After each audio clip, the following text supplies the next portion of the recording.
En wala ka changa jandaru de diok kapai badak ron kine dara wida wal bangwan.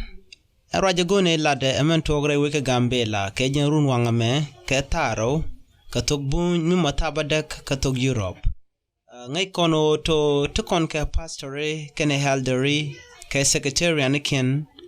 lokus na tanken nyen ka kamniken. Antama chikene nang tugdweli elo gorkana rodian. Men kunela la ne diatin konti terewin to goal. Ano luako de dunkot chi dungran minge je odamor cha brain ke cha oka dobda diana cha jien ka kot leli la pale loy kundi ala kashi bum ka bo sado ente ka chongo ke ngak te ka dwero yendi ala la rurun lo ka yen jidwerol pale ke pale jamana to nama charo to ko joge shanga ente ma charo le nyoko nyoke jen wala mi mo chanka Friday wala china chikinyin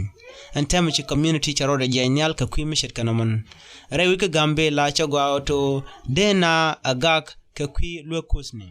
ne kane taranga je gwa mangaka mi dungware ki dungman ki dungyoni ki dungkwara kane ngaje gwa dungno che tension midit jaje janyal antama men kula de teno chikono bagam yene dialte lokun to golton especially in the content pal ka chang ke Sunday shagwa to de commission mo de kon wo kam nan kon nyam kus pal kanije miteram di loide dien la pal ka bo ke de yen kam nan gore chawo nyun mondiality akana kon na ka kon dumude kon pal ko ni Jesus ka do bo gor koneje de gwanejen de kon to ka posba so men kuni laro yen pan kun yene diala to te loiden to ko de ka kos de kana pal ka doma gwa wojero rei tishit ka totone chwara janang chang na me dunkos kana mo e dungrar mudien ka tare kam nukun rar chwara ka nang rei lwakos mar ni jinyone mar ni jijengne ajen bi kulo ban gwaskela anta mishi chaitan chokonyok ban rei lwak jiram dan chi ngajo to chi chaitan le ban ngushi le ne palono mo bro bi da moron bi jogo chama le ke chadwer and then bi chiang magwa bi shubere lwakot ko tem non koro ne daro rameta ka chung an gomo be kormo be je chuno mu wete siaje solve la yen nuetoto ngoda bering mdit beno mena dien ngayen oto so Sudan chadak chikonde ben gome